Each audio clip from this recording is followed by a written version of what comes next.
Well, we return to Asia one last time as we head to the classic finale point for touring car racing. The truly terrifying, unforgiving streets of Macau. The Circuito de Guia in all its glory. The top three in the championship may well have settled in their place, but there is plenty to play for. The battles inside the top 10 for that all-important prize money rages on, and with our champion David Noj and runner-up Moritz Lerner not partaking in tonight's race, the door is open for some new winners. Two races ahead of us then in the 13th and final round of the 2020 CUPRA SimRacing Series. Myself, Lewis McGlade, alongside me for one last time in this series this year, Robert Wiesenmüller. Hello. Hello Lewis, hello everyone. Yes indeed, we've reached the end. 13 rounds in this championship. And now we're here at Macau, at the streets of Macau. Couldn't have picked a scarier circuit for today. Happy Halloween, everyone. Sat at home, of course. It's very, very fitting. The streets of Macau taken many a car in its sim racing escapades over the last couple of years. You can see there the entry list. We've got a few drivers from Macau, a few new drivers on there. Said that Moritz Lerner and David Noj not taking part this evening. So there's a few drivers to fill their spaces, Rob. A few drivers, some that have even taken part in this circuit in real life. Yeah, Sabino in the car with the number 1. He's driven here last year in the Macau Touring Car Cup. Great to see him back. And of course, we've got some of the old favorites here as well. Benz Bunky trying to get a victory here. Last time he was denied by Alex Dorniden, who secured the championship as well. Bastian Stahl back in the VIP car.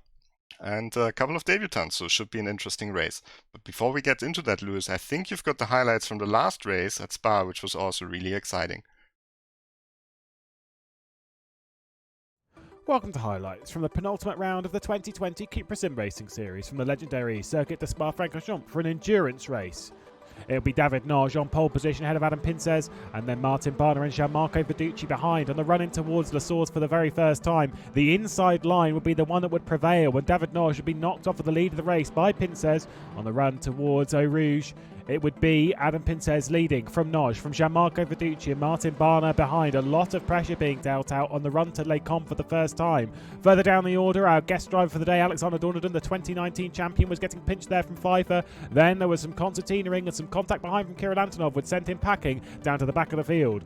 The championship itself may well be settled, but Moritz Lerner is looking to secure himself second in the championship, and putting a move here on Tim Yarshall into the final chicane will help him gain extra time and extra points on Bent Banky behind. On board with Bent Banky into that chicane. A lot of moving around here as Barner's defending from Moritz Lerner. Tim Yarshall way too hard over the curb on the inside. Barner still holding positions. This would all cost them time to the top three, who were continuing to pull away. Bent Banky would try and make a move on Tim Yarshall. It wasn't good enough. The momentum on the outside of La Source was enough for Tim Yarshall to hold on to that position. Moritz Lerner was wasting no time. He'd try and make a move on Martin Barner around the outside of the chicane, gave him the inside for the final part of it. He'd run Barner out wide, and Tim Yarshall was having himself appeased. Lerner did make the move on Barner, and Tim Yarshall as well into La Source was also able to thread his way through. On board with Pfeiffer, who would overcook the final chicane, make contact and dive it down the inside of Bent Banky, still make it to the apex. At this point, Moritz Lerner decided it was a good idea to head down pit lane. Juan Manuel Gomez would gain the position on Banky, and Pfeiffer wasn't able to get through. The two, though, would come together again at the bus stop. Contact as they were coming across into the braking zone, and Banky would skip the chicane. Pfeiffer would actually make it,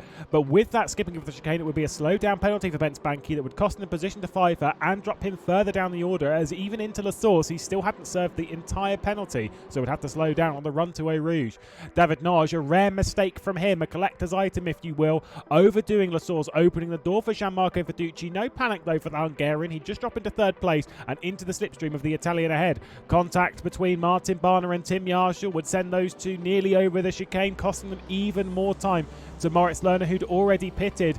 Somehow, though, Tim Yarshall had received a slowdown penalty, dropping off the back of Martin Barner. He'd have it sorted by La Source and would be able to carry on in that position, but a long way down the order. Gianmarco Verducci applying pressure to our race leader, Adam Pincez, bails out of it, though, dives into the pit lane and becomes the first of the leaders to enter pit lane and take his required service. On board with Moritz Lerner through turn one. You can see here he's gained time on Gianmarco Verducci. It's not going to work out in potential victory for him, but it will pull him away from the rest of the pack. The top two, Pincez and Noj, both enter the pit lane a lap after Gianmarco Fiducci. They'd both come in and receive their service. They would both come out fairly ahead of Gianmarco Fiducci, so it would work out the overcut this time, working out in favour of the two ahead. Gianmarco Fiducci wouldn't be too panicked. He'd sit on the back of David Nagy and push him back up to Adam Pincez, at which point he would make his attempt for the race lead, going around the outside of the final part of that final chicane and giving the inside into La Source, heavy on the brakes. Adam Pincez on the outside. The momentum would not work for him,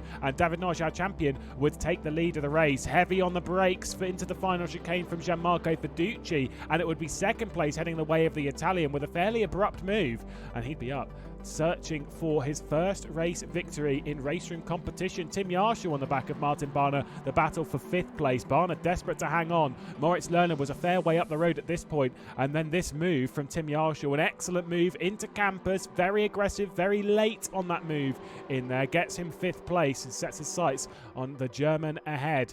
Gianmarco Fiducci would be passed by Adam Pincez as he was kind of forced to potentially make an overtake on David Nagy. This is the final lap of the race. Nagy able to hang on at least for now, but with Pincez behind, applying all of the pressure he could into Ravage. The door wasn't open there for David Nagy, covering it off. Beautiful in defence, heavy into the final chicane. Gianmarco Fiducci looking to the inside, the three of them. A class act running away from the rest of the field. It wasn't going to be, and David Nagy takes yet another victory this season. The top three, though, take a bow. That was a class act.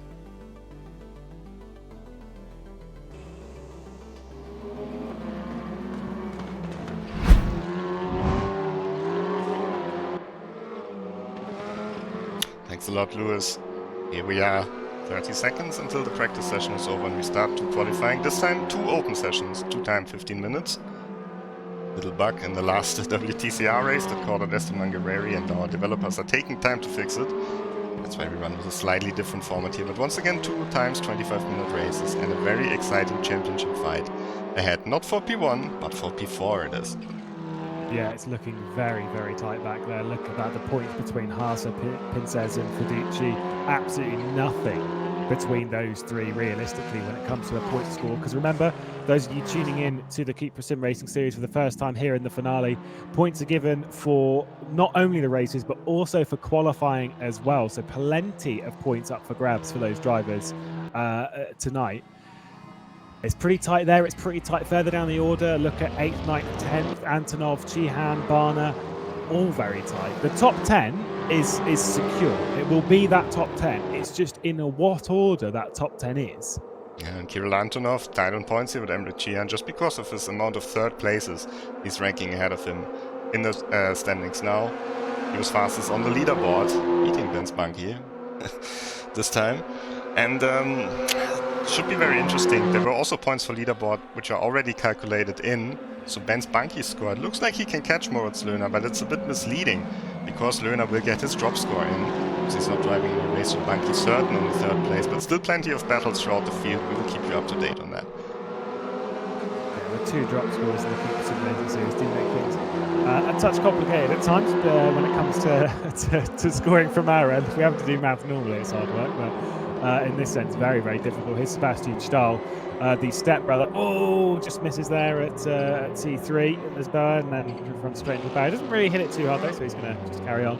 Stepbrother though of the Schumachers here racing again. We saw him a little bit earlier in the season. Respectfully, as a circuit to jump straight into, could really have picked a much harder one. The streets here are very unforgiving. The nature of Macau is that it's a very high-speed circuit. Rob, it's very long. It's barely confusing through this middle part. It's such a maze. Yeah, and he's never driven here in real life, but this man has. Hi, Sabino. Was racing from Macau directly in the middle of the night there. He will also have quite a high ping, so let's hope everything works out for him. We saw him disconnect in the practice session a few times. Yeah, it's a track where experience really matters, where experience really counts. And we've got probably the most inexperienced field in the whole season on this track. Yeah. And a couple of debutants. Sabino, of course, is one of them. But this is another one, Tiny Benchik. And for the very first time, a female racer has qualified for the top split. Done very well as well outside the top split in in Server 2, having taken, you can see on the screen, having taken 3 wins in Server 2. So obviously fairly pacey, because even Server 2 is fairly quick. We've seen people promoted themselves up into Server 1 and still compete at a fairly top level, even getting in towards the top 10. So to have won 3 races at that level across the season has done very, very well for the Ballast Racing team, now in line to start the qualifying session here on the streets of Macau, with the 2 sessions being 15 minutes apiece. I think that might actually help things, because the thing is, it's a track that requires confidence, a track that requires momentum, and it's a track that really requires a bit of patience. It's starting the session where, like, normally we'd have a 5-minute session for the second qualifying. It would, like, that's hard work to get a lap round here in that time. That's near impossible to get it just right. Whereas you've got the 50 minutes, you've got the space to do a banker lap and just be like, okay, let's get an OK one on the board and go from there. Yeah, that's true. It's a bit easier like this. But of course, you've got other cars to navigate as well who might block the road. Gianmarco Fiducci, new in Team Fordzilla, so he was swapping from Absolute Motorsport, where he raced for over a year. Now in Fordzilla, teammate of Emre Cihan in this championship for the very last round. Yeah, and how fitting it would be. Spoke about this in the previous round when we come to the streets of Macau. How fitting would it be for Gianmarco Fiducci to pick up a first race victory in all RaceRoom competition and, of course, of the season? It would be very fitting to do it today, to end the season on an absolute high after joining a new team, or runs it a little bit wide there up San Francisco Hill. Just clip the wall a little bit there on the left-hand side. I don't think it's cost him too much, though, as everything gets really slowed down here. We saw some of the actual pro drivers when they did the WTCR Pro Drive race around here really struggle with this section of road. It is very, very tricky. Everything's sort of very awkward, and obviously the natural thing with a street circuit is you're never far away from a wall and never far away from a very large crash. Yeah, we've seen it plenty of times here.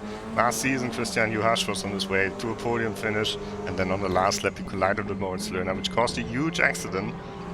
And I think we will still see the same here. Fiducci following James Montgomery. Montgomery probably the main rival of Benchik in the Server 2 races normally. Fiducci is catching him. He just overdid police corner up towards Murish. Just overdid it a little bit, and now Gianmarco Fiducci, who's sat on behind, this is going to cost him time around this final section of the lap. You know it's definitely going to cost him time into the hairpin, because where it's super tight, even if you're quite far off the back of the driver, you've kind of got to give up a bit of time because it's so tight around here. It's the concertina effect. There you go, see, making contact. That contact is going to cost you time, because that's the place that you should be in. Kirill Antonov sets 28.6. That's a very nice lap time to at least open the session.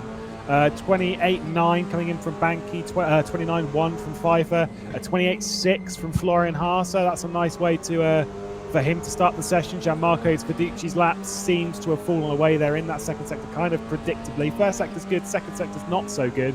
With the slipstream, though, I don't actually think he's going to gain too much. The final corner for him, and then the run towards Reservoir to start another lap time. I don't think it's going to be too good. It'll be a benchmark time for him. Should be 5th place. It certainly is. Goes to 5th. Yeah, decent time. Good to have a banker lap here. But Antonov, fastest in pre-qualifying. He starts off really well in Pereira and P3. Yeah, Junior Pereira. Just gets beaten by Martin Barner here. Nice couple of sectors there from Barner, who's impressed a fair amount recently for Triple Eight. Here is Junior Pereira on debut in Server 1 home circuit. Pretty good. Just demoted down to 5th place as Sabino. Another one, another debutant, another home circuit, goes to 4th. And to be fair, using that experience of having driven the circuit in real life to slap it in 4th, and very much in touching distance of, second run, maybe even a potential pole chasing time. Pinces fast in the first sector. The gaps are really close here, so on such a long circuit, for sure you can find the time somewhere. Absolutely. It's a circuit where you always kind of have to leave a 10th or 2 here or there. No, I've never raced Macau. Well, I've raced it a few times. I've also crashed. Terrified. But it's, overall it's a good circuit when you are a driver who feels confident in your car. I've driven a lot of drivers do make mistakes here, so it's an incredibly tricky circuit. It's one of the ones that I think a lot of drivers myself included, will kind of think, it's a circuit that you kind of want to race it. You want that challenge. You want to be able to thread it through all of the narrow streets, the Armco canyons. But it's so difficult. It's such a stress fest driving around here as we head through Moorish towards Donna Maria rather. It's so difficult, and I think that is the circuit is a challenge in itself, let alone the other 24 cars on the grid. The circuit is enough of a challenge. So, power to them. By the way, the corner that they just navigated through, and this happened, Melco happened, it is called, it's a permanent yellow flag zone, so no overtaking is allowed in the race. And in the second corner, you are allowed to pass, but there will be extra strict penalties. Gomez up to P5 meanwhile.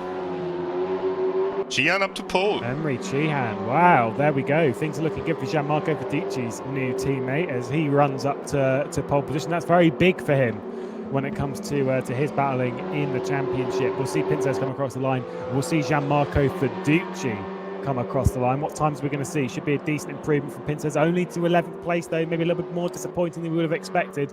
And Gianmarco Fiduci starts his lap time. Wow, what a first sector there, Rob. Antonov trying to go for pole, goes very wide though. The Russian driver coming back strong after a suspension for 1 month. He had to miss 2 races because of the drop score system. He's still in the championship, even though he lost quite a bit of ground. He was fighting with the likes of Fiduci and Pinches before in the championship. Now he's fighting against a different group of drivers. Against Emre Cihan in particular. They are tied on points in the standings, and now they're both on the front row. Going to see some fiery, feisty fights around the streets of Macau, and all of that. Vitfurt qualifies himself up in 14th place. Still has enough time to get out there and do another lap time. Of course, in this session, they have to do their out lap. It's not like in the 5-minute session where they start towards the final corner. They have to do an entire out lap and then do their timed lap. So it's about a 5-minute commitment around here to get a lap done. They can escape straight afterwards, but of course, as always in RaceRoom Racing Experience, once that timer hits 0, the session is done and we will move straight over. So there is not much time for these drivers to get it done. Sebastian Stahl ahead of Attila Dina, flashing the lights, the 2 camera cars that we've got this evening, Attila Dina and Sebastian Stahl. Is this going to cost time for Attila Dina? Yeah, but where should he go? Exactly. There's just no space. It's how the circuit works. You're in the car, you'll be extremely frustrated. But when you kind of take a step back out of it, you just kind of like, what else could be done in that scenario? Bunky, decent second sector, but not quite on the form that we know him to have on the circuit. He had also another race today. Double program for him. Would still be able to do another lap after this as long as his tyres are still together. As he comes across the line, Kirill Antonov returns to pole position, a 28.546. Good time from him. Bence Banki does go onto the second row of the grid. Florian Haase in third at the moment. Decent through the first sector. Rob comes up towards Donna Maria 2 and then towards the Melco hairpin, towards that second sector split. Ran it a little bit wide though, maybe just brushed the wall. That's probably going to cost him the odd 10th or 2 here or there. Full lock around the corner. Drivers had to crank up the lock in the car setup. One of the few things that is open, and Hasse purple in the second sector. That is a massive second sector there for Florian Haase. After showing so impressively back at Hockenheim, where he was the top of the pre-qualifier, won the second race, he didn't really get on top of it too well in the previous round, where the top 3 really ran away from things. But Florian Haase, desperate to end the season in good form after a not so great year, it must be said, from the German. Could be a provisional pole time over the line. It certainly is. He goes up to the top on a 2:28.430, a 10th clear of Kirill Antonov. That is a mega time for the Euronics Gaming driver, but it is not done yet. Yeah, plenty of drivers purple, especially in the first sector, which is almost just straights. We got new on a purple time. Benchik as well, lost some time in the second sector, but pretty competitive here. Yeah. See what Timmy Benchik does towards the line. Got one more corner to navigate before reaching that line. It's about 90-degree right-hander there to end the session. It'll be the last time. Should be able to do one more. Well, Benchik goes to 11th. Nice time. Ahead of Pinches at the moment. Ahead of the likes of Galakov of Ponto, who's also purple in the first sector, but just touches the wall. And what a first sector from Ponto! Wow. It has not been a great season for Corentin Ponto. Been languishing down the order, sort of realistically, without being unfair, outside of the top 15 most rounds. Has put in a few decent performances, including last time out against the driver ahead. I think that might have been, it's not or Gomez. Press escape. Oh, totally messed up the hairpin. This is the commentary case if I've seen it. I don't think he's going to get much of an improvement in that second sector. Currently qualified down in 21st place. Wow, that's an amazing first sector again. Wow, they are really flying in that first sector. Maybe Hasse was really slow in the first sector and just made it all up in the middle. What's Quentin Ponto done in that middle sector? Is he still on his time? New goes to 19th. Oh, lost over a second. Loads. Oof. A shame. That is a shame. Pinches also lost a lot of time. Yeah, loads of time. Yeah. Just one thing that I would like to show you before the qualifying session is over. It's just the statistics of the race wins in the series. And we can see David Notch 8 victories, completely clear of the rest of the field. Löhner also not racing here, so Pinches and Bunky could equal it with Löhner, could even pass him because of the 2 races here, but it just shows what a season it was from David Notch here. What a dominant performance. Yeah, it's been an incredible year for Notch, really moving forward when it comes to his sim racing accolades. It's a shame that we're not seeing him race tonight, although that said, it does open the door for other drivers to have a go, respectfully. We see one of our debutants from Jersey in Server 1 anyway, James Montgomery. Runs it through the hairpin, runs it down the hill, runs it towards that second sector split. What's it going to be? It's purple in the first, it's green in the second. This could be a time good enough to stick him inside the top 10. As long as he nails that final sector. I believe that is Gianmarco Fiduci ahead of him that's pulling him along a little bit. Not really a great time from Fiduci, but it's still an improvement, I believe. Oh, that's pretty decent. Well, that's pretty decent. That is pretty decent. Could be the second row if Fiduci plays the cards right. Could be on the same row as his new teammate for Team Fordzilla. What does Gianmarco Fiduci do? Yeah, Benchik inside the top 10. What does Montgomery goes to 12th? There we go. Well, exciting movement in the final parts of the session, though. Hasse and Antonov on the front row of the grid from the 2 Team Fordzilla cars of Chihan and Fiduci. Who's going to win the first race here in the final round at Macau?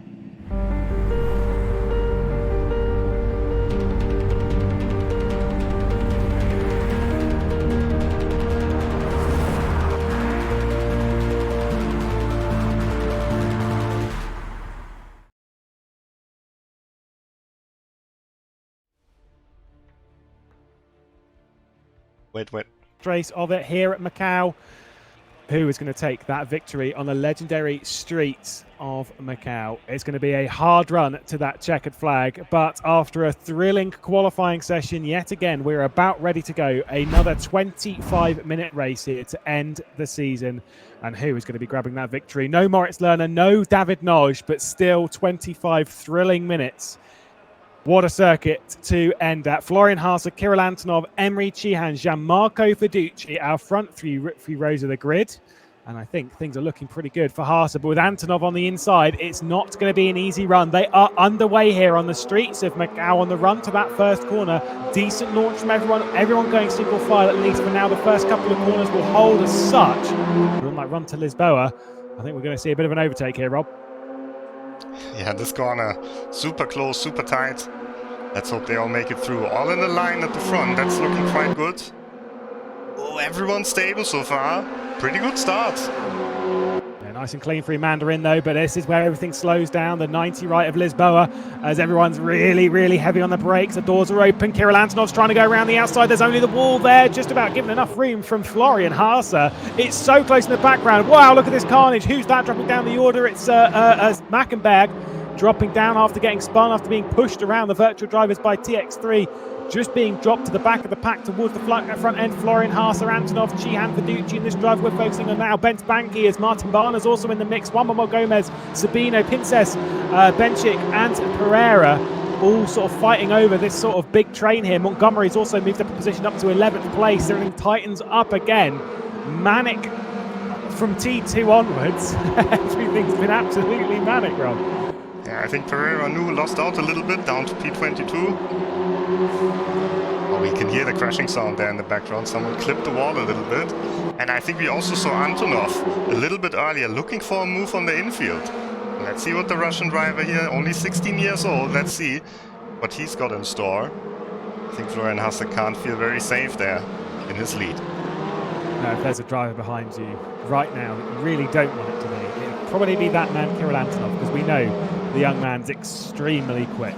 We know he can be a bit aggressive. We've seen that from the penalties that he's accrued over the last 12 months.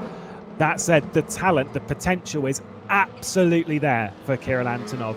The execution is coming, and he is definitely a star for the future. And the pace that he's showing, the pressure that he's putting on Florian Hasse, definitely one of the front drivers in RaceRoom competition. He's sort of always there or thereabouts. It hasn't been a great year from Florian Hasse. He's trying to end it on a high, but Kirill Antonov might put an end to that. Let's see how this turns out. Should this happen, the cars that are following always lose so much ground, and it takes them these super long straights, almost the entire backside of the circuit, to catch back up. So I think we will see Antonov ready to make a move, but that's, you know, quite a few corners later. He's closing from Reservoir up towards Mandarin. A little bit of a flash on the lights. He might have to just back out of it here. You see the lift. He's going to try and carry the momentum through. Mandarin holds it nice and tight. Oh, Hasse's wide. Here comes the young Russian, inside or outside. He's been given the outside. It didn't really work from on the previous lap. You can see in the background a bit of side-by-side action. Just hanging on for now. Florian Hasse is able to do so. Further down the order, we've got Sabina on the inside of Barna. Spins Barna into the path of Gomez. Sneaks it down the inside. Pintes as well. Oh, there was contact as well when Barna came through in front of Ben Chick, in front of Montgomery. Drops behind Pereira as well. But a little bit careless there, it must be said. Oh, no. That's messing up. I'm assuming that's been assisted. You don't normally go off in that sense by yourself there. And Sabino too aggressive in the corner. Yeah. Certainly picking up the penalty after the race. And that's bad news for Martin Barna, who's still in contention against Antonov and Sheehan. But let's be honest, when you look at the pace from Antonov and Sheehan, it's not looking too good either. Down to P16, and I think he's got a bit of damage as well. He's just been passed by Balak. He's now got Wittfurt directly behind. And you can see the damage on that car. You can see the understeer he's being given. And if there's a track where, as much as you'd expect having damage, it's a track that you don't want damage, it is this one. There is very, very little margin for error. You can't just like pull it up that well. You could defend, like, still, that's fine. But the thing is when it comes, it's okay through this section. The moment you come through Reservoir and you run towards Mandarin, you're going to have to go so much slower through Mandarin. And if he's not going slower through Mandarin, with the understeer that he's got, he is headed to one place and one place only, and that is the outside wall. Yeah, and it's still quite a long race for him, still 20 minutes to go. Thankfully, though, with the CUPRA SimRacing Series in 2020, is that it's not a reverse grid race. It's not, or not even the same grid when it comes to race 2. It's another qualifying session, so it's a fresh order, a fresh reset button for them. That said, 16th place with drop scores included and stuff, it's going to be hard for him to deal anything really. But you know, you need to take all the points you can get, and currently far down the order. Well, just try and get to the checkered flag from this point. The top 5 trying to clear away from everyone else in the field. 2 seconds separates Hasse, Antonov, Sheehan, Fiducci, and Banki, all pulling away from the cars behind. Although that said, with Gomez behind in 6th place, you never know, that gap could be closed. Is Antonov going to be able to do anything though, Rob? It's looking like he might be a little bit too far behind at the moment. He's still pretty close now. Close to the outside. Maybe he's waiting. Maybe he tries to go around the outside.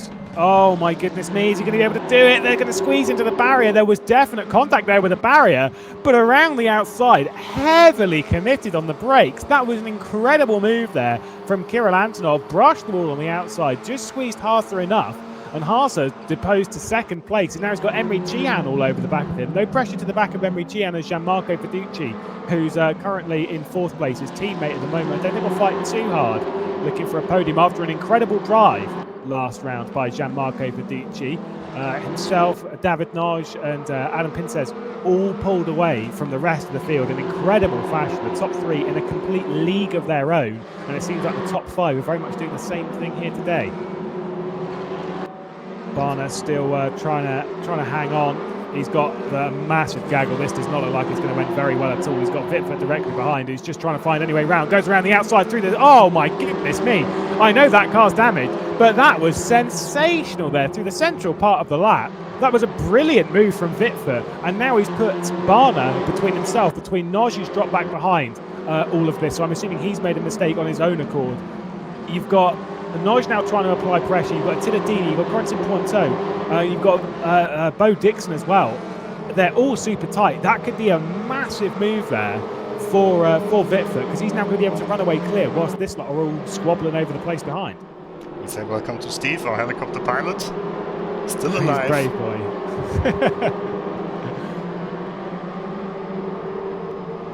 In these slow corners, it still works. I'm curious to see him through Mandarin. Of course, at that point we're focusing up at the lead, but I'm assuming that car must be absolutely nasty through Mandarin. That said, he's got a decent gap on the cars behind, so in that slow speed stuff, he seems to make enough ground. I think Balash Naj has also got a damaged car behind us. He's also trying to be passed by Attila Diener, who's got to the inside at the final corner. He's going to be committed there. Ooh, I think the outside line might prevail in this scenario, at least for now, but dropping in behind, you've still got Reservoir, you've got Mandarin, and then you've got Lisboa, where there's going to be potential for a move. We've seen many a large crash down towards Lisboa. You've got Kirill Antonov, who's run away now, nearly a second clear of Florian Haas. The door's open for Emery Chihan to go down the inside, but I think Haas is going to try and stick it around the outside. No contact rule this time. Kirill Antonov, the bravery of that young man, he has gone. Yeah, he's completely checked out. No chance for Florian Haas to keep up. Just checking on Attila Diener how this corner went. Now they've arrived here. Still behind. Bit of contact with the rear of Balash Naj's car here. You can see Attila, also one of the youngest drivers in the championship. And pushing very, very hard to meet his way up the order. We've seen some good pace from Attila Diener. Obviously a lot of learning to go from the young man, but nevertheless there is still that potential. But he's receiving a lot of pressure himself from Bo Dixon, who we saw last season put in some very, very good drives inside the top 10 on a good few occasions in the first season of the CUPRA SimRacing Series back in 2019. We see his return after a not, without being too harsh, a not great 2020. The series that he has competed in Server 1, he's not been at the pace that maybe you would have expected at the foundation he built last season, but there is that potential for Bo Dixon to do something well. We've got we've got Corentin Pointeau directly behind this, who's another driver who's not done too well this season, but showed in that first qualifying session that there is some pace in the tank for the Frenchman. Yeah, and there's the second quali coming up, of course, and the second race. Let's see maybe different fortunes in the next race. What a lead that Kirill Antonov has pulled out. The opening 10 minutes of the race coming to a close, and Kirill Antonov has absolutely gone. You don't normally see a driver pull away that much with the pace that he's doing right now. I don't think we're going to see an 11-lap race, but he is pulling away at a rapid rate of knots. You never know. He might just, if he can consistently sink down into the sub 2-minute 30 lap times, he might just about be able to do it. And I think Hassanow's got a bit of clean air behind him. Gian getting under pressure by Gianmarco Fiducci. One who's most likely to attack here though is Lai Sabino against Gomez. Very high ping between them, Argentina versus Macau. Sammy makes it just around the corner, just gets it stopped. Sabino though under so much pressure. We've got Pincez as well, so we're going to get 3 drivers here battling from all parts of the globe. Some from Asia, some from South America, and some from Europe as well. All battling out here on the grid. It's like we've said before, the international status of sim racing is moving forward. Big smoke here as we tighten things down. Just easy to do, just locking a front left, a front right, as the weights constantly changed through the car, potentially sliding the rear end as well, as Montgomery's really impressing there. We're seeing a few of these debutant drivers. Like we've said, if they've taken part in Server 2, don't rule them out of doing quite well here, because we've got a few of these debutants running very strong in Server 1.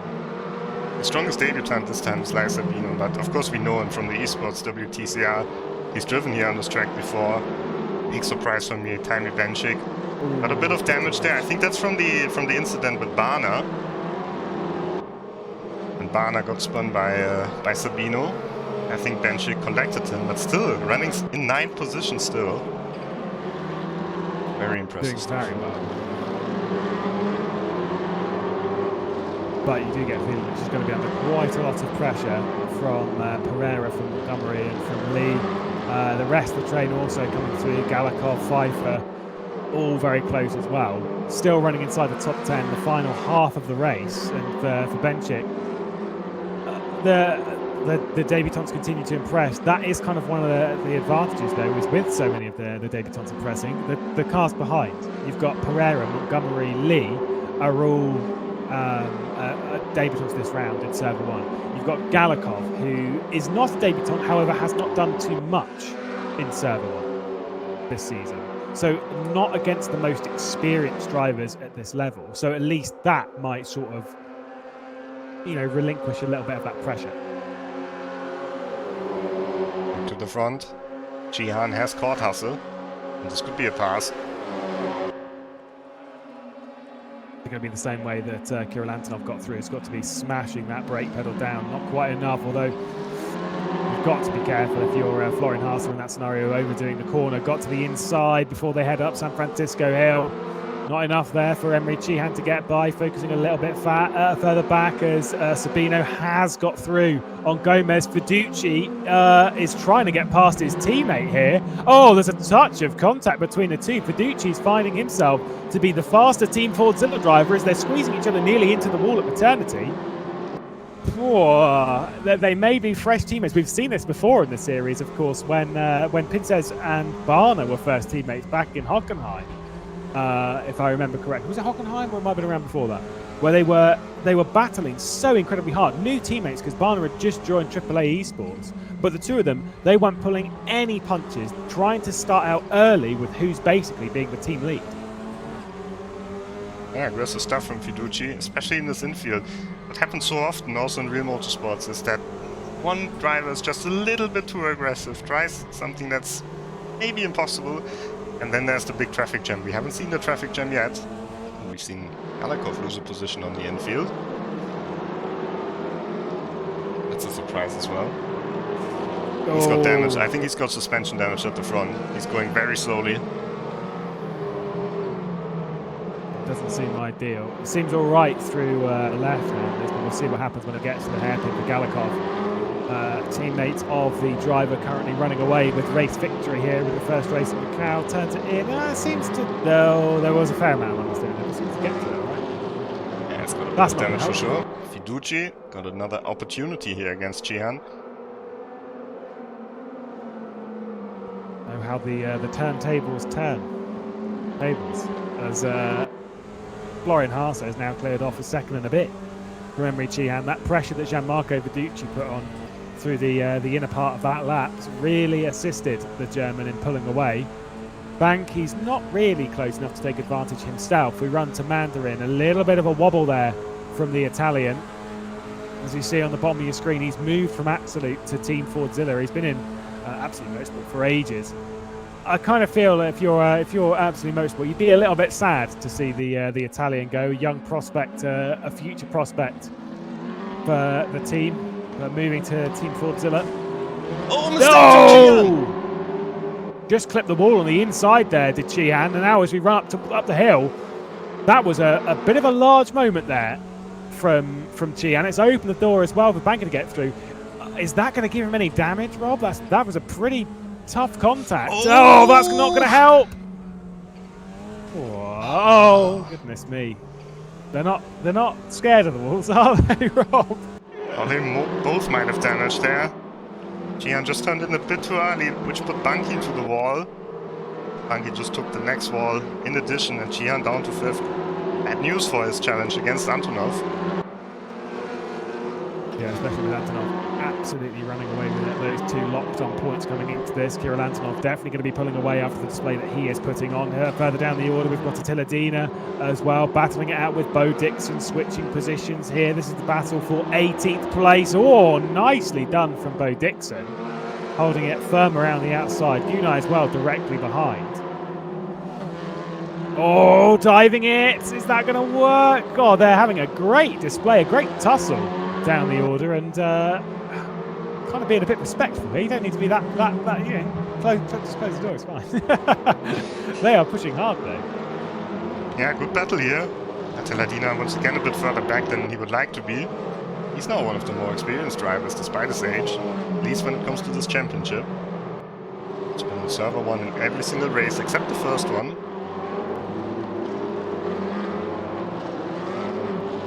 And bearing in mind that no one in the CUPRA SimRacing Series gets a free pass in. It's not as if, oh, you're top 10 of the championship or whatever. See how much he throws the wheel around there in the hairpin. No one gets a free pass. No one gets free entry. Every time you have to qualify yourselves into the round.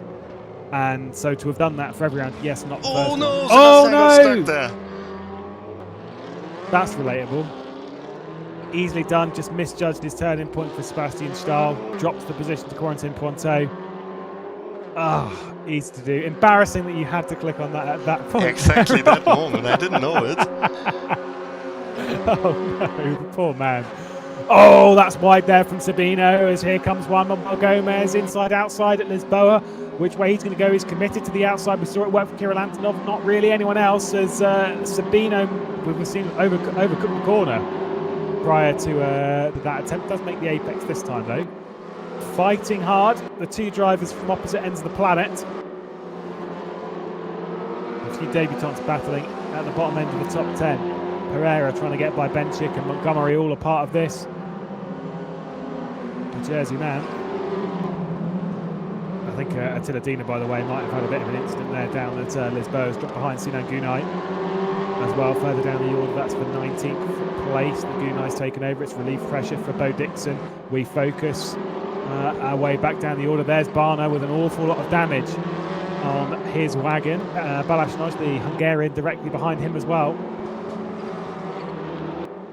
Such a shame for Barna. It's such a shame of what could have been. But I'm sure there'll be a bit of an inquest there as to what happened between himself and Sabino. And I mean, we caught it quite well. Unfortunately, if you're Barna, you probably sat there thinking, what just happened? Yeah, it's frustrating for him. Very close to the wall there from Benchik. Benchik certainly has a bit of damage on the car that is notable when you're driving. But Macau is such a circuit where you don't have so many opportunities to overtake. Especially not here, because it's permanent yellow flags. And the thing is as well, when it's like that, through the central part of the lap, you don't have to take any risks. You know, you don't have to try and push your way through as hard as you can. Because it's not like, not an overtaking opportunity, so you can kind of be covered off in the sense of, like, not pushing so hard because they can't make that move. You just need to be fast where you need to be, if that makes sense. Like, you don't have to be on the limit all of the time.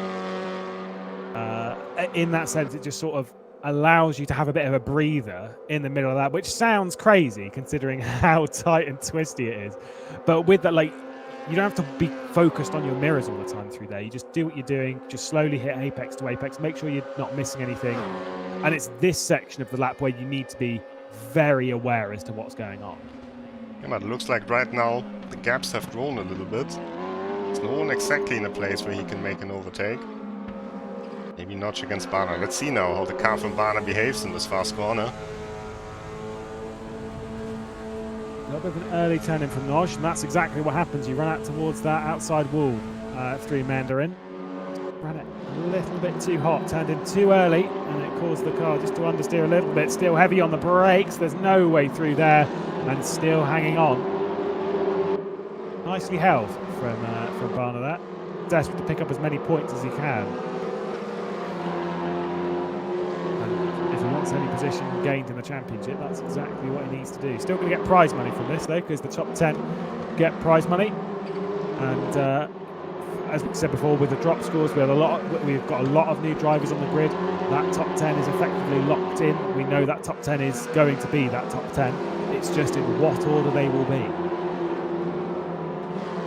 Top 10 in this race is not locked in though. Pereira all over the back of Tammy Benchik.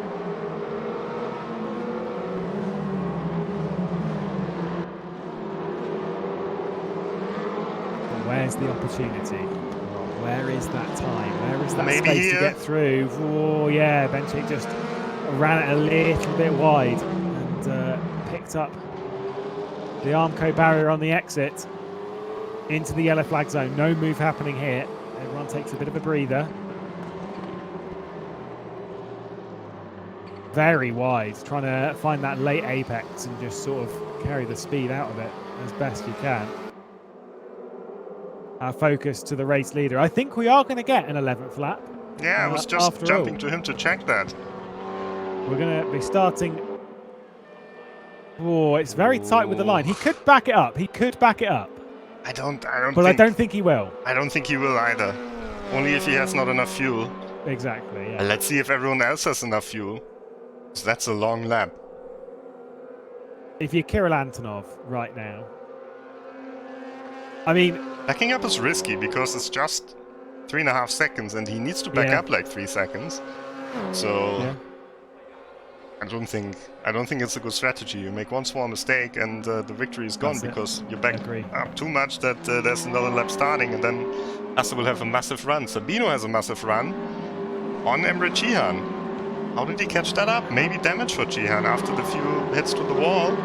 And Pereira now on the outside against Benchik. Same cars, but you can tell them apart by the damage. Oh no! Oh no! Oh, that's a terrible end. Benchik's already retired. Montgomery's gone through. Oh, flying it through. Is Pfeiffer getting involved? No one is paying attention to this incident ahead. Galikov, Vitfurt, Junio Pereira is trying to find a way back into the road. That's a terrible shame. There you go. Pulls the plug and escapes from the race. That's a terrible shame for Pereira. That's a terrible shame for Benchik. Just overdid the corner with Benchik. We've seen that so many times on the streets of Macau. And Montgomery's gained from that. Moved up to 9th place. Great drive from the Jersey driver. Just sort of waiting and firing its way through. Maybe a little bit of damage on his car though. Focus on Sabino. And Richian ahead. Rob, I'm sure we've seen that incident more than once. Yes, we have. But it's still such a shame. Such a good run from Tammy Benchik. Just 1 or 2 laps left. So it must feel so frustrating when you're so close to it here. Only 18 years old. I think she's got plenty of races left to get that top 10. Absolutely. Oh yeah, that might happen in the next one. Another race to follow this on the streets of Macau. It will be the final race of the season. We're in the penultimate one. Balázs Nagy on the back of Martin Barner, who's gained from that, has moved up a couple of positions, and potentially there might be more on the horizon with damaged cars. We'll have to wait and see. 10 seconds left on the clock. Oh, no, just stuck. The final lap. Balázs Nagy. That's going to relieve pressure for our Martin Barner. What's happening with the race leader though is Kirill Antonov coming round. He is doing another lap, so Kirill Antonov does start that 11th lap and is basically, as long as touch wood, no mistakes happen, a victory lap for him, and a well-deserved one as well. The final lap of the race, and Kirill Antonov, the young Russian, looking for a first victory in the CUPRA SimRacing Series. It's been dominant from him thus far. It does mean though for these drivers, they're going to take a huff and think, oh my god, is it not over yet?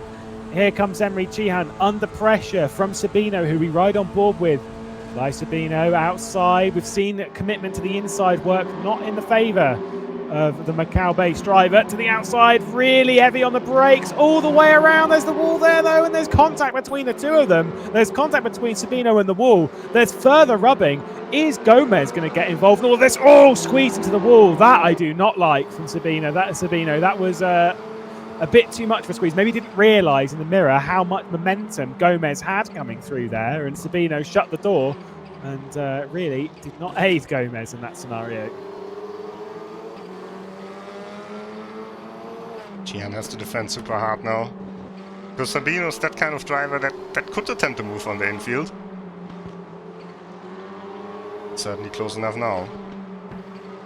And where last lap they would have been umming and ahhing over whether it was the last lap. Maybe it is, maybe it isn't. This time they see the timer. Oh! They see the timer and they know it's the last lap. Oh, into the wall a little bit there from Emre Cihan. The damage on his car is not really helping at the moment. Up to police. Through it. It's so tight between these three. And you can see as well behind Pincez.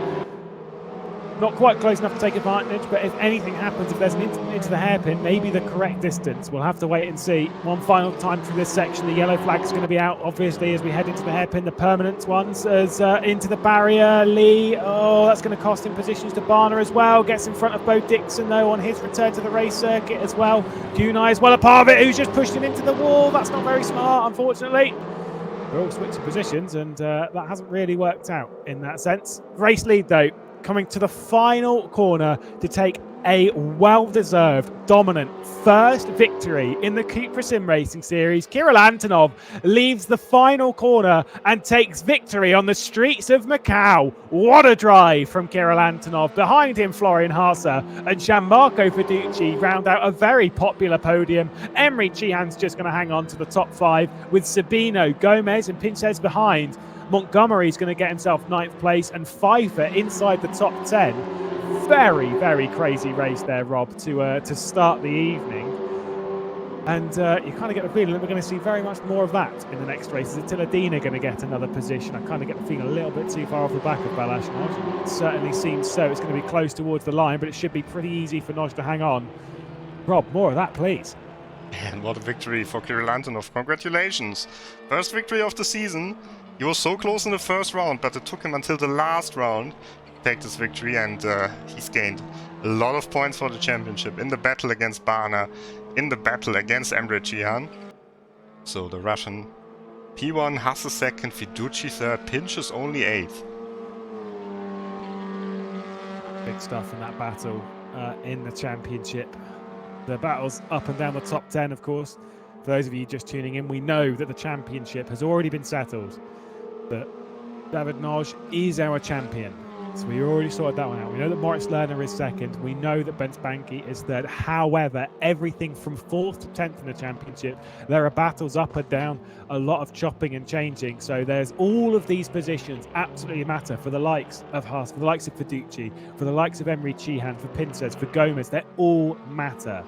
And they're all going to be battling very hard to gain as much as they can. For Martin Barner, not a good race for him, down to 13th place. Still gained a few positions over the last few laps, courtesy of other people's issues.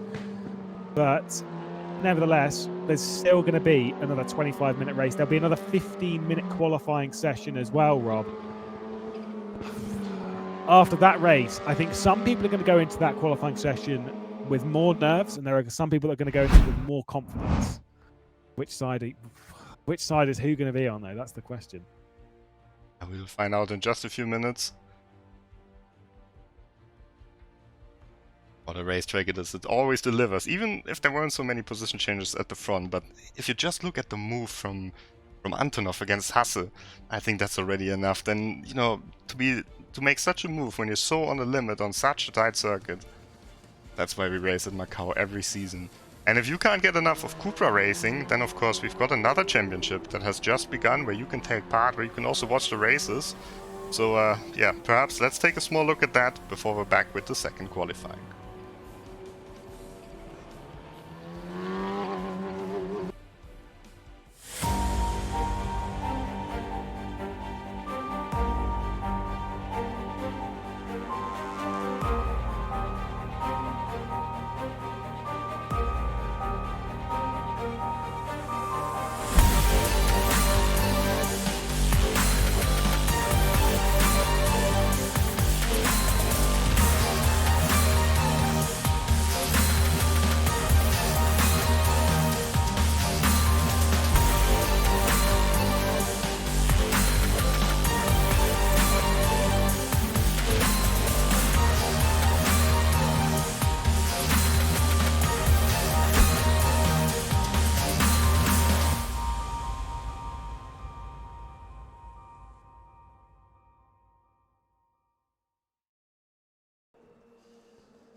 Yeah, go and get yourself qualified to the CUPRA e-racing competition. It was a fantastic first qualifier to the season at Suzuka on Monday.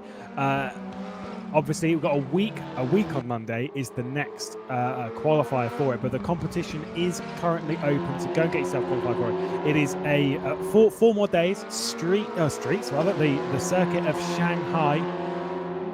It's going to be tight, it's going to be thrilling, and there'll be 3 more races there on race day on Monday to go and get yourself into that grand final. It was crazy, Rob, wasn't it? And I get the feeling that we're going to see more of the same at Shanghai. Yeah, quite a few people from the CUPRA SimRacing Series are also competing there, but we had a different winner. The car is rear-wheel drive, it's electric of course. Has really a completely different handling, is quite a bit faster as well. So it's definitely something you should check out as well. And it's free to join, so if you don't like it, there's no harm. Definitely the future of motor racing in that sense. The world's first race car, like a touring car, race car, that was electric, been built from CUPRA, the e-racer. Incredible. And we're very excited to see how that championship finishes up. But speaking of finishing up championships, here we go. The final qualifying session of the season. And here is your race winner from the previous race, Kirill Antonov. And what a drive it was. I'm sure he'll be carrying confidence into this. With that pole position that Florian Harter had, he'll be a little bit disappointed, Rob, that he didn't take that race victory. But respectfully to him was, sounds harsh, but was outclassed by this young man. Yeah, Antonov with a stunning performance here. And Antonov now with these results is quite a few points clear of Jihan now. Actually taking a look at the championship standings, he's 33 points ahead of Jihan. He can gain even more points in the second quali. Florian Hasse, meanwhile, taking the lead in the battle for 4th position because of the bat round for Adam Pinches.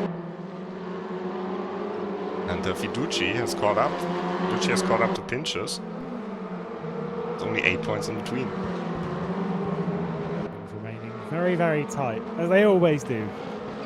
CUPRA SimRacing Series, but he was going to be grabbing that final pole position, that final race victory.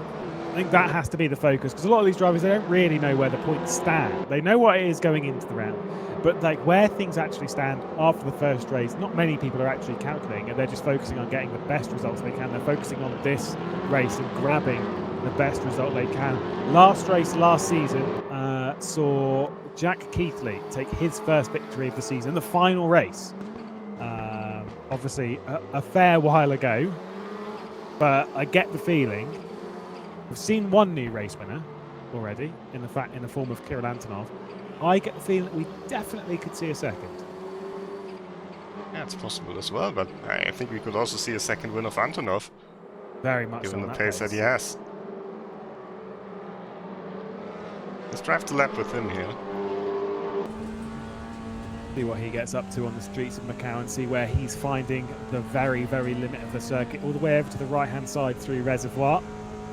See how tight they get to the wall. Absolutely committed on speed, and then towards what, in my opinion, is actually one of the hardest corners on the circuit. It doesn't seem that hard, and that's kind of what lures you in. On a track map, you're sort of like, it's nothing. But Mandarin, just very tricky. The rear end's always trying to get away from you. The front end's trying to find its way to the wall. It's threading the eye of the needle at ridiculous speed. Then you're absolutely pinned all the way towards Lisboa, which is quite a narrow corner. It's not particularly difficult. It's very, very heavy on the brakes. One of the best overtaking opportunities on the circuit, as Kirill Antonov found in the previous race. Then through San Francisco Hill. Oh, ran it a little bit wide there. And then running it up. You saw him catching it with his hands towards this S's section as everything tightens up towards Maternity. We go right, we go left, we tighten it all the way up. You're on the brakes all the way through this bit, lifting off of it now, then back onto the brakes to that final part of Maternity towards the wall. Very close. Could have got a little bit closer though, mind. And then through Teddy Yip, tightens up. Find that late apex. Where is it? Kirill Antonov didn't quite find it there. And then through the right-hander. This is the part where everything gets very, very narrow. There's one line through this. It is very, very tight. So committed though. Listen to that. Slow it down. Tighten it up for the left-hander through a right. Down the hill. Right the way over to the wall. Back up the hill towards Police Corner. watch out for the barrier on the outside. It sort of holds you a little bit closer and then disappears off on the left-hand side, same as it is here as we up to Moorish. Nicely again. Looking like a pretty good lap so far from Kirill Antonov here, Rob, as everything tightens up again for the couple of hairpins towards the end of the lap. He's very committed. You can see especially on the exits of these corners where the wall abruptly ends. And he's just going for it, you know? He's just going for this end of the wall. And you can take a safer line. You can take a line that, you know, where you don't go so out wide.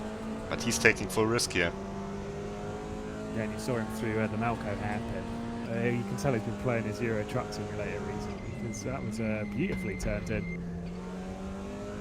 Nicely through the penultimate corner, runs it out very, very wide again. Running that quite risky line. Obviously purple in first, purple in second, as you'd expect. Being the first lap of the session completed. Through the final corner. And what's he going to do towards the line? We're expecting a mid to low 28. See what he can do. It's going to be a mid. Oh! 28.3. Stunning lap. A 2:28.377 to kick off the session. What a lap to be riding on board with the young Russian. That is absolutely mad how fast that is. Yeah, you can see it in the gaps. Over 4 tenths ahead of Fiducci and Hasse, who were both on the podium in the first race, so that's a class lap. Pinch's fastest in the first sector. I think he had a draft there. Lost a lot of time in the second. That is 2 tenths quicker than the lap he did in the previous session. Showing how impressive that lap is as well. It was also faster as Pinces goes to fourth. Good first sector, as said, with the slipstream, but not good through the middle. The last qualifying as well saw a 2:28.430 as our pole time. So realistically, if you were in a team, if you were working well with your teammate, you could absolutely do it. If Gianmarco Verducci locked onto the back of Emery Chihan through the first sector, then could basically get Emery Chihan out of the way at Lisboa and then just do his lap as normal, then yeah, sure, a lower 28 is possible. That said, we don't really have that. We don't. If Mirror Esports were here, they would absolutely have orchestrated this qualifying session to perfection between their drivers. Yeah. We don't have them. We don't have teams that are the teams themselves need to learn from a team like Mirror Esports and work as a team, because everyone's kind of working as solo drivers that sort of have teammates about. And you can see a lot of drivers here escaping as well, because it's so easy to make a mistake in this race. I think the only two, big hit for Luciano Wittwold. Only two where I could imagine it are Bana and Pinches, but they're not anywhere near each other. Yeah, it's kind of a little bit bizarre. I kind of would have thought these were the things that we would have been nailing.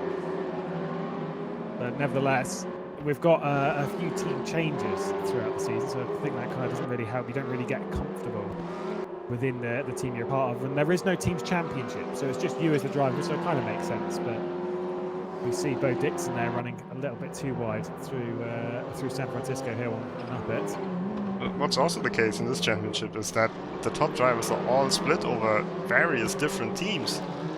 Until the last race in the top 10, there were 9 different teams. Only AAA had 2 drivers in the top 10 with Pinches and Bana. Now, of course, Fordzilla also has 2. Where's Chihan in this qualifying? Yep, it's that time 20th place.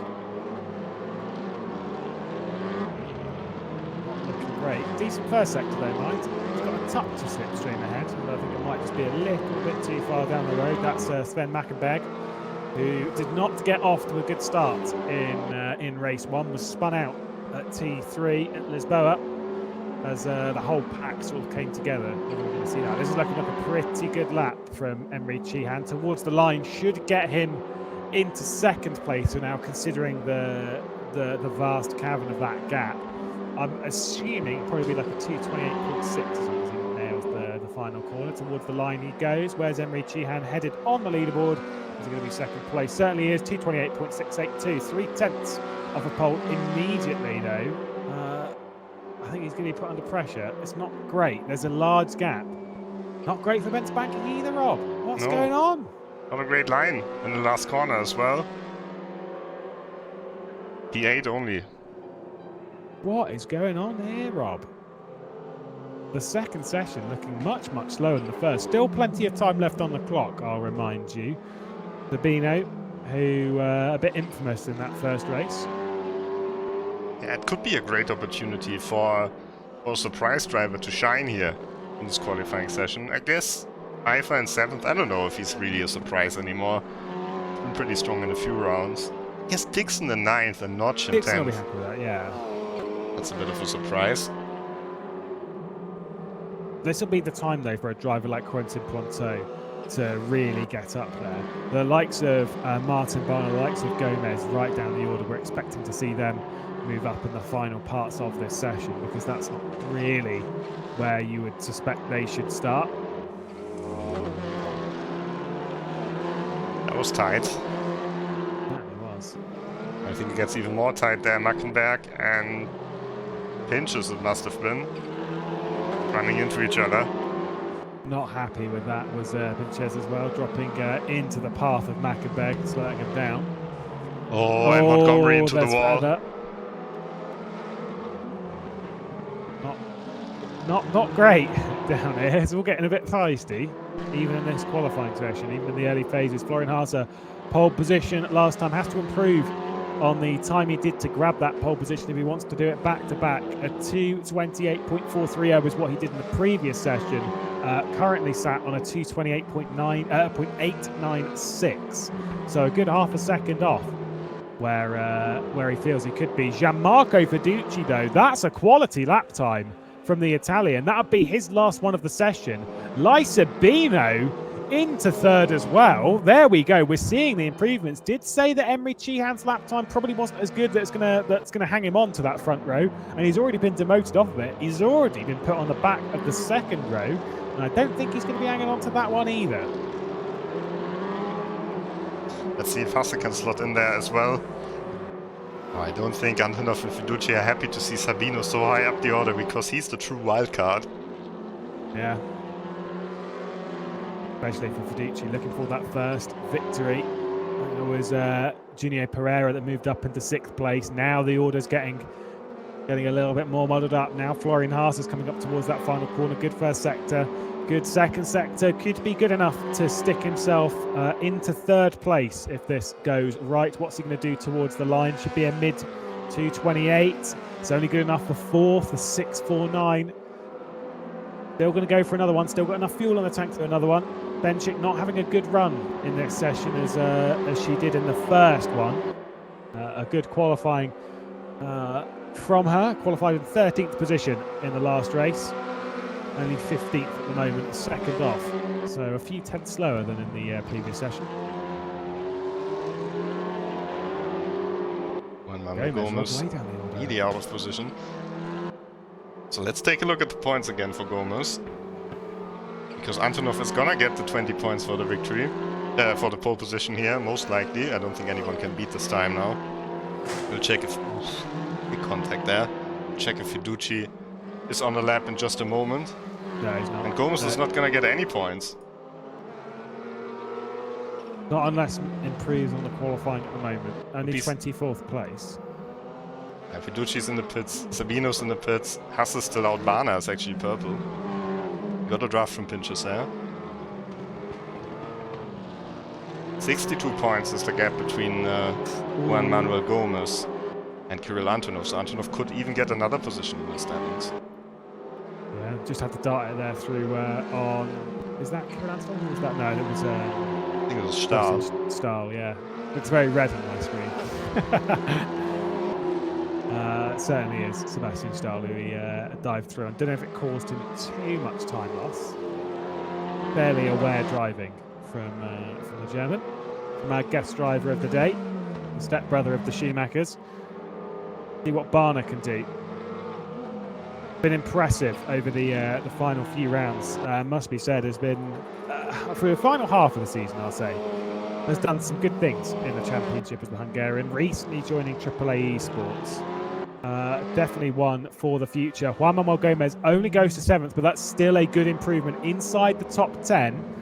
It may not be ideal, but we'll be happy with that. Look at P11, by the way. Bence Banki, only 11th place in the grid, behind Balázs Nagy, still improving through the first and second sectors. This could be a good time to move himself up onto potentially the second row of the grid. What's it going to be? Only 6th, but still 6th is a decent improvement. We focus back down the order. What's it going to be? Florian Haase to 3rd, nice time. Martin Barner's lost a lot of time in that second sector. But I don't think it's going to be too great. Could be 13th, 14th, 15th, something in that vein. Have a look, crosses the line. 16 only. 16. And there's only a couple of people on the lap. We know Emre Cihan's lost a fair amount there. Pereira New, I think, is the only other one who is starting a lap time. So that's the session done. Kirill Antonov, Gianmarco Fiducci, your front row. Rob, Antonov's going to be a hard man to beat in this one. Yes, he is indeed. Just getting his first race win, then on pole again. Antonov, Fiducci, Haase the top 3, and then the true wildcard, Sabine. We will see how it turns out in the race in just a moment.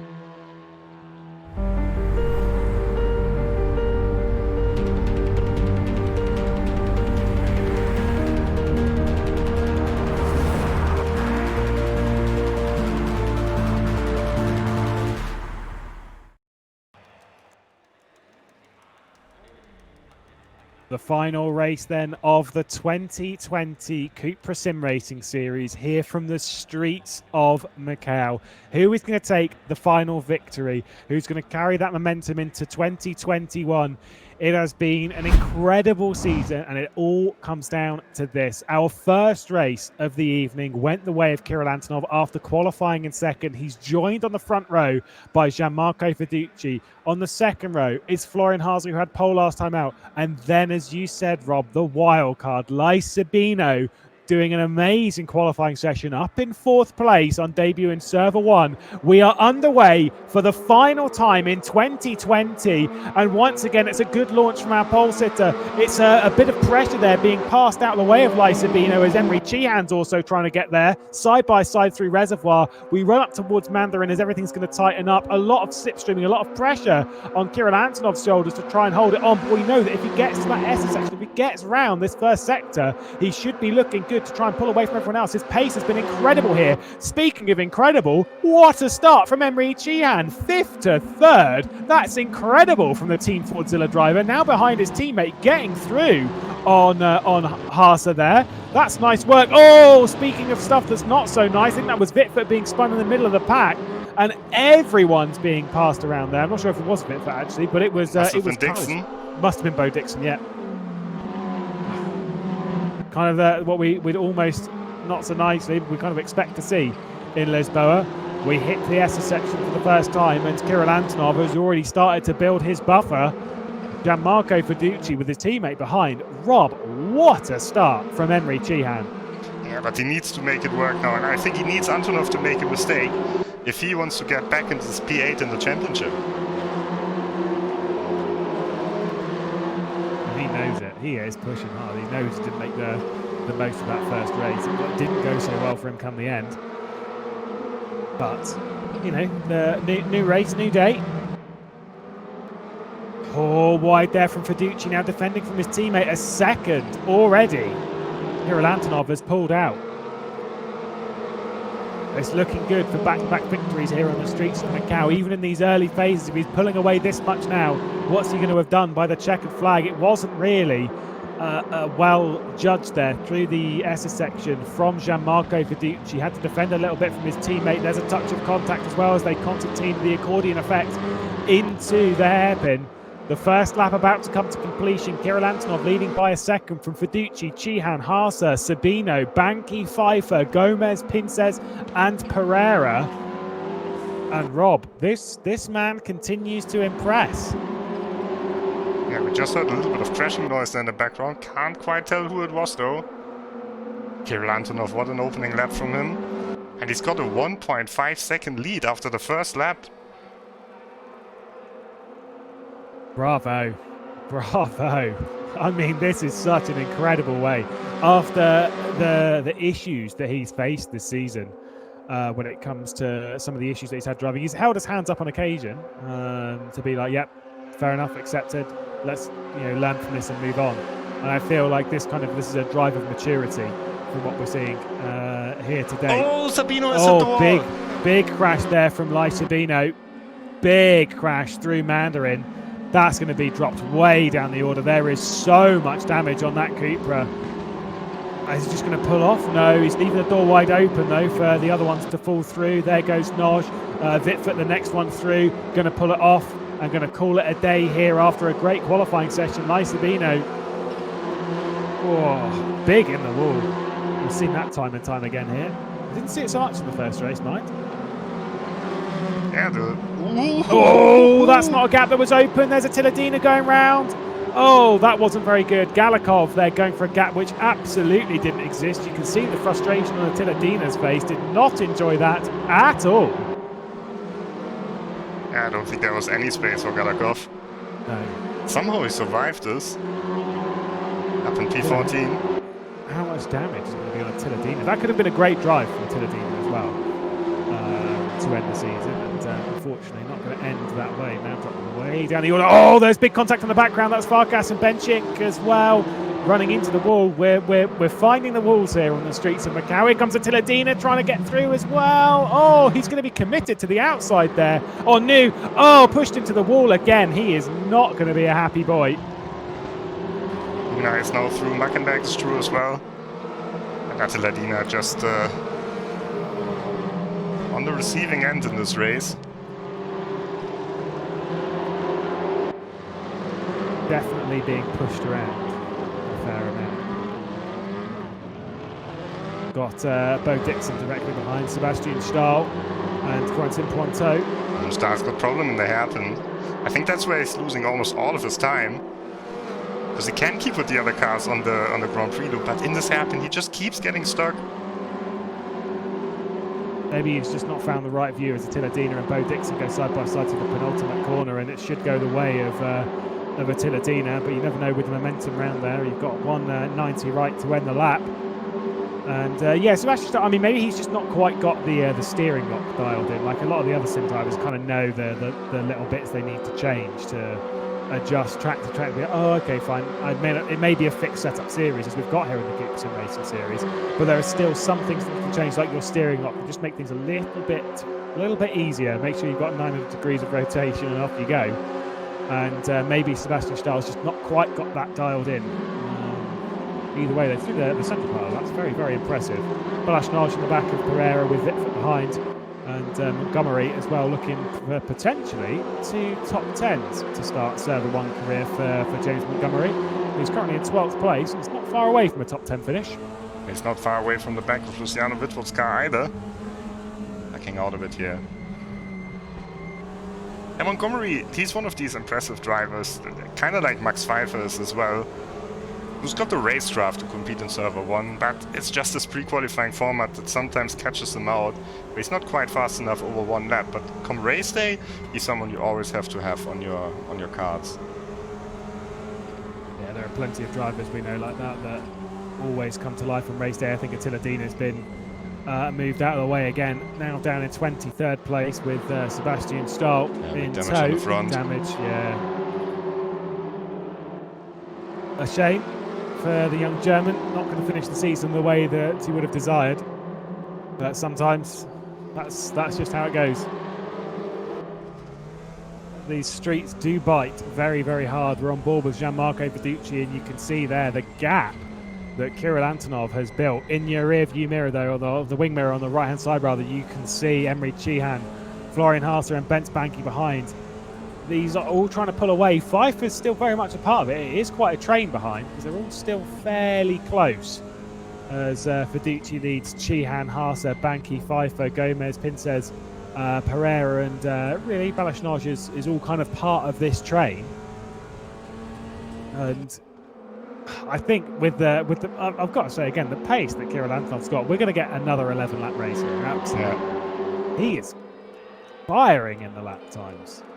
I think he's just in the zone, you know, where he feels comfortable with the car, so he's pushing that. He kind of has to, you know. He can't back out. He can't drive slower. That's not his style. He has to drive it the way he practiced it. Well, when it comes to lap times completed and fastest lap times in this race, the fastest lap of the race at the moment is going the way of Kirill Antonov as we look at Montgomery on the back of Wittfurt. Antonov has done a 2:28.7. The next fastest lap is from Emre Cihan, a 2:28.9. And then outside of that, no one else is in the 28s as James Montgomery is applying that pressure. There was contact there between the Jersey man and the Dutchman. Oh, Wittfurt is wide. That was well judged. That was beautifully judged from James Montgomery. He just backed it out a little bit, pulled it up to the apex, saw that Wittfurt was going to run wide, and just held it down the inside. Another fairly disappointing drive from Martin Barner, only 13th at the moment, which is where he finished the first race. You can only say that's not ideal. Well, a good move from James Montgomery there. To P11, I think a second top 10 is definitely possible.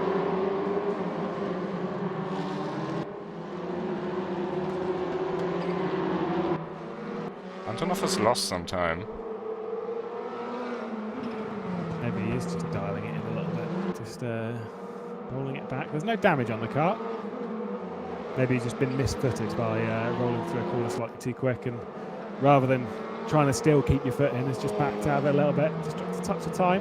Knows that he can build it back up again. And he knows that that lot that are all very, very close behind, he doesn't have to worry about really, because they're all close. They're all going to battle hard, and as long as he does what he's doing, no real issue. A bit about Pfeiffer being a bit of a surprise drive. Maybe qualifying inside the top 10. Maybe that wasn't so impressive. But running in 6th place, running consistently, running behind Banky and matching on pace, that is impressive. Yeah. Yeah, he's ahead of Gomes and Pinchos, two of the strongest drivers in this championship. That's pretty strong. Yeah, Pinchos being a double race winner, of course, in this championship. Gomez having pole positions. To be battling with that crowd. Wow, this is a driver I think we need to keep an eye on. Let's see if we can move inside the top 5. 10 minutes completed, 5 laps done, and or on the 5th lap rather. And yeah, there's plenty more still to happen in the race, and I still think Pfeiffer can definitely gain himself, can muster himself a top 5. And you never know what might happen. Maybe even a podium. The two teammates of Team Fordzilla. Very close, nothing happening between them as Emre Cihan's not really fancying it. Maybe they've kind of accepted that the Russian ahead has checked out, has gone, has decided that one victory isn't enough for Kirill Antonov in the season. 2 needs to be the case.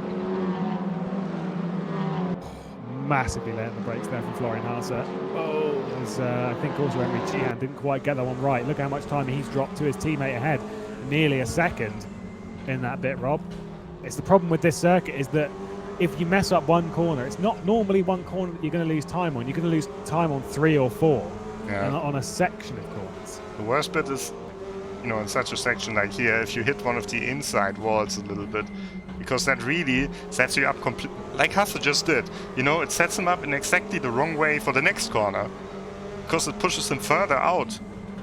So that's where you lose a lot of time, and that's also the most common mistake on the circuit, that you hit the inside wall. I think also that's what happened to Sabino. The CUPRA Leon Competition is so stable now that you can take the second corner, the Mandarin corner, you can take it pretty much flat. Maybe in the race on race fuel with worn tires you lift a little bit, but you're not gonna get this oversteer. The car's stable enough that it just doesn't oversteer. But when you still hit the inside wall, then you might be in a big accident. It's very easy when you hit one inside wall. Just brushing it there was going. I think it might have been more connection than anything. It's so very close to it. When you hit one inside wall, though, it's so easy to hit the next one, and then the next one after that. It's all a balancing act to find that way through. The fastest line is naturally to get as close to the walls as possible, but it's so easy to misjudge that just ever so slightly wrong. Where the advent of things like VR might make things a little bit easier because your perspective and stuff is a little bit sort of easier to understand. Most drivers drive with a single monitor though, and some 3, but most the single one. And sometimes that depth perception, that figuring out where the wall actually is actually surprisingly difficult. One man judging it to perfection. This man, although he is being caught just that little bit, just a touch. The final whispers of hope as Gianmarco Fiducci is closing in. On the previous lap, by the way, he did set a personal best for Gianmarco Fiducci at 2:28.8, so slightly faster, as Barner's now on the inside of Vitford into Lisboa, and it should be 12th place, turning in. Oh, that was maybe a little bit aggressive turning from Vitford, but he's managed to hook it back down the inside, just as was learnt from Montgomery, and retakes the place. I think that was a bit shaky driving there from Vitford. I think Barner should have gotten the position there. Vitford defending now. One of the few places on the infield where you can make a pass, but most of the times ends in the wall.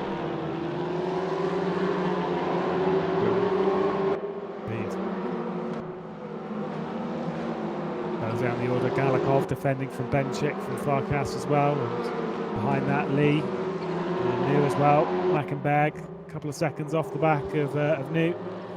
Sebastian Stahl still battling it out. Might as well, if your race hasn't gone quite so well. Tiladina might as well battle it out with Sebastian Stahl, but I don't think it's of choice. I think there's just not much pace left in that car after it's been very much trashed in the streets of Macau, and Sebastian Stahl's pace is enough to hold the young German at bay.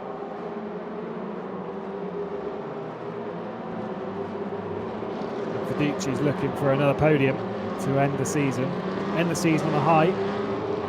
Did well in the previous race, third place. He managed to finish. Looking for yet another podium in the CUPRA SimRacing Series. It's been a good season for these young Italians. He never got that race win that we were kind of expecting. There is still potential that it would happen in this one. It's just going to take an awful lot of work and an awful lot of consistency as well. Yeah, I don't think so that Antonov is going to make a mistake here. Agree. Not to scupper any of the hopes of the Gianmarco Fiducci fan base that we've seen time and time again in the chat. Big shout out to all of the fan bases and stuff that have joined us through the CUPRA SimRacing Series. It's always good to see. Ran it a little bit wide there for Lisboa. It's good to see those sim racers getting what they deserve when it comes to a fanship, because what they do is very hard work. It's kind of very underrated how difficult it is to be at the top level of sim racing, and so it's nice to see. For Gianmarco Fiducci, I do think it is too much for a margin, but I do think he has to leave the season with his head held high. Martin Barner, on the other hand, might be a little bit disappointed with what's happened. Sven Mackenberg defending from Sinan Gunai, 19th place. His return to server one as well. Virtual drivers by TX3 have been a good team through the season. Lost a couple of drivers, gained a couple more. They're a bit of a hoover for that, aren't they? Yeah. Lots of team changes, actually. I think Ballas Racing Team really stepped it up. Absolute Motorsport got a ton of drivers as well. Now Fortzilla is joining, and it's always interesting. We'll see a couple more changes over the winter. I think Benz Bunky is one of the top guys who's tipped to perhaps go for a surprise move. But of course we can't say too much now. Oh, in the wall in the background there. That was Gomez just touching it through police corner. And up into the wall. Just speaking of our championship battle here, of course Bunky, he's gonna get the third place, but fourth place, if it stays like it is right now, would go to Florian Hasse. In fifth place, not go to Alan Pinches, it would go to Gianmarco Fiducci. Obviously prize money as well, paying for those positions. Oh, in the wall, Sinan Gunai, whilst battling with Mackenberg, has been into the barrier at some point, is now trying to hold with Bo Dixon. He goes around the outside. Ooh, a little bit squeezed there. Into the barrier was Bo Dixon, and now overcooking the hairpin nearly into the back of Corentin Ponto. Obviously something's happened there, whether it's him doing it of his own volition or whether... Oh, that was Bo Dixon's pulled out of the race. Yeah, might have been connection. Yeah, looked like a disconnect. By Florian Hasse has caught up to Emre Cihan again. GM would get P9 in the championship. If it stays like it is, Antonov would not catch Gomez, because Gomez has quite a decent race here. Florian Hasse currently sitting safe in P4, but he probably doesn't know that. So he's looking to find a way past him with GM. Let's see who's going to get onto the final podium of the season. Deanne's pace. He seems to start the race really, really strong. I'm not sure so much if it was damage or what happened, because he's just not looking strong come the latter points of the race. Like, even this one, he's not looking very strong. Oh, it's into the barrier just a little bit there with Vitford. I think Gomez as well. And going around the outside. Oh, that could be a good move from Pinces, but there's only the barrier to greet him. The two black and grey cars battling it out. Thankfully, obviously, with the big stuff in the same car all season, we've grown used to which way around it is, so we can tell them apart. Not ideal there for Gomez, messing that up, and now he's lost a lot of time from Pfeiffer ahead. Yeah. He's in 6th place, and looking very good for it. And Pinces, he can't really do so much from this position. And it doesn't look like he really has the pace here today.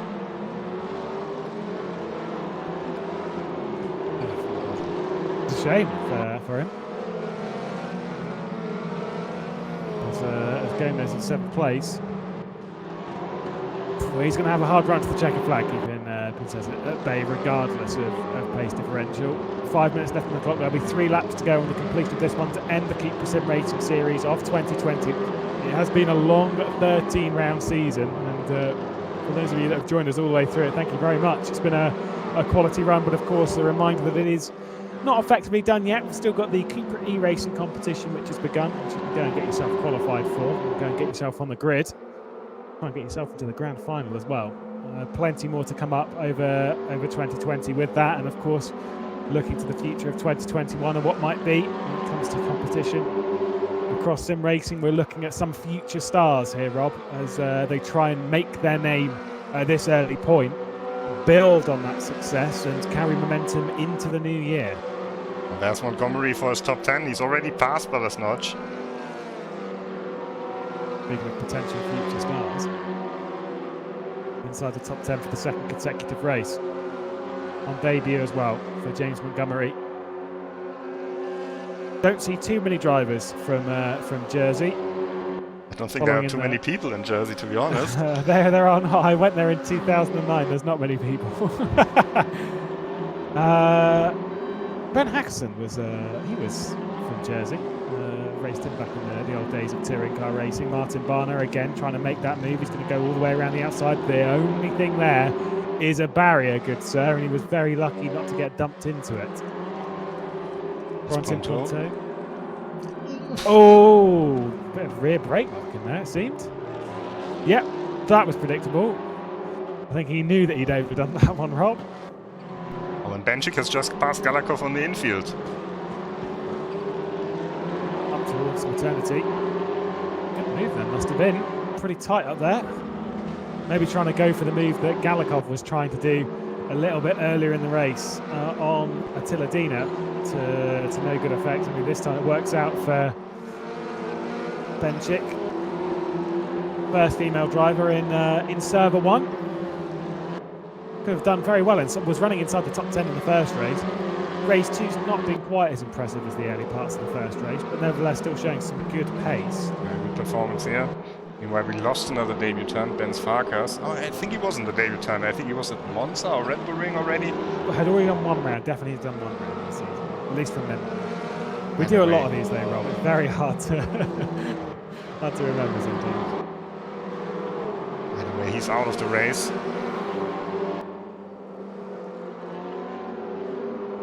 Let's see what the timer says when Antonov was crossing the line. Going to be tighter than the previous race, but I'm still absolutely sure he's going for his 11th lap. I think it won't be tighter actually, because he had clean air the whole race. Yeah, this will be another lap. Yeah, definitely. Again, same as it was in the previous race. He could theoretically drop back to close out the race a lap early, but for one as well, it's complete domination from him here on the streets of Macau. From the time that he took the lead of the race from Florian Haase in race 1, he has led every single lap of racing. Speaking of Haase, there's a barrier for him, and Banki might be close enough to get down the inside in the penultimate run into Lisboa, and I think he might be able to do it. He's going to be really hard on the brakes. He might clip Emre Cihan there. He's going to push Haase wide. Whoa, nearly dumps him in the wall. You can see there wasn't the intent of that, as he was holding a very hard right lock trying to make sure the Haase wasn't dumped into the wall, but Banki does nonetheless gain 4th place. Gomez through on Pfeiffer, yeah. Gone past Pfeiffer. Anna finally passed Whitford as well. A real chance to get back through between Lisboa and San Francisco Hill. He's close, that's here. Close. I did wonder what you were looking at then. I was like, oh, it's the grill of a Cupra. Of course it is. Oh, wow, that's a dive down the inside. Just cutting away from that. Sorry about that, but my goodness me. That was a mighty dive down the inside there. An attempt from Whitford did not work out. Martin Barner for AAA Esports hangs on. That was so surprised I clicked on the wrong car. Crazy attempt. I was absolutely sure that was going to end in a career-ending crash there. Yeah, and on tracks like this, it's good that it's just sim racing. Very much so. Because this track in real life, it is actually dangerous. Yeah, we've seen it many occasions. I'm not impressed by Barner's pace here. No. I think it's a good situation for him that Yarshall and Keithley are both missing the event. He would be under a lot of pressure to stay inside that top 10 if it was the case that those were here. It's not been a good run for Barner. For this man, though, things are going from good to better to even better still. Final corner he's going to come out of, and to start the final lap of the race. Is he slowing it down? He is slowing it down. It is going to be the final lap of the race, and coming across the line very, very late. Oh, that was a bit brave for him to do. But Kirill Antonov has absolutely dominated the streets of Macau, so much so that he can slow it down. Takes victory from Gianmarco Fiducci and Emre Cihan. No advantage was gone the way of Bence Bank to try and get himself a podium. We focus down the order for the positions as they come across the line to finish. Luciano Whitford's going to be in 13th place with Ben Schick and Barner all in that kind of area as well. Kirill Antonov did slow it down. Maybe he didn't have enough fuel this time, Rob. That's not a surprise. That's a big surprise. And then we did see our big pile-up here, but it was after the line. No one prepared for that. Either way, Antonov wins the race. Brave to do that. He could very easily have lost that to Gianmarco Fiducci if he'd misjudged it.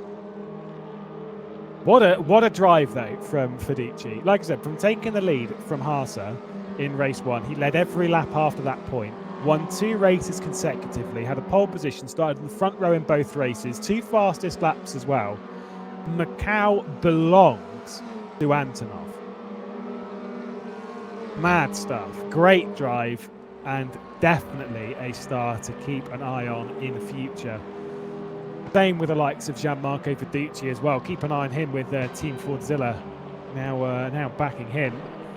Maybe Emre Cihan will also move forward as well. Cihan's a driver that we've seen some good stuff from.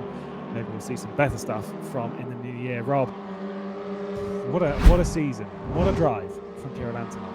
Yeah, what a season indeed. And a double victory for Kirill Antonov. Took him the whole season, and then he just takes 2 at once. David Notch, of course, is our champion in this competition. Nothing has changed there. Lerner second, Banki third. And yeah, perhaps a bit surprising. 4th place overall in the championship does go to Florian Haase in the end. Beating out Fiducci and beating out Pinchers, who lost 2 places in the last round at Macau. Yeah, the final point structures will probably be up. You can check out that from the RaceRoom website, game.raceroom.com, and check under the competition section of that. Of course, go and follow us on Facebook as well with CUPRA. Follow us on, subscribe to us rather, on YouTube. The season's been an incredible one. All 13 rounds of it have delivered some crazy racing. But for those of you fans of CUPRA, fans of racing, fans of RaceRoom, don't forget as well, the year is not technically done. We've still got the CUPRA e-racing competition recently started. The first of the qualifiers was done last week on Monday. But then Monday, in a week's time, we've got the second qualifier at Shanghai. You can go and get yourself through the competition system. You can go and get yourself on the leaderboard, get yourself into that qualifier, try and get into the grand final. Plenty more to play for. And if you're not going to be able to qualify yourself, go and get yourselves to watch the broadcast nonetheless a week on Monday. Thank you so much, everyone who's joined us throughout the season. Thank you to Rob and everyone at RaceRoom as well for putting on the championship. I've been Lewis McGlade alongside Robert Wiesenmüller as well. A little bit of sprinkling of James Kirk in the middle of the season as well. Big shout out to him. Thank you so much for joining us. And until next season, next time, next year maybe, goodbye.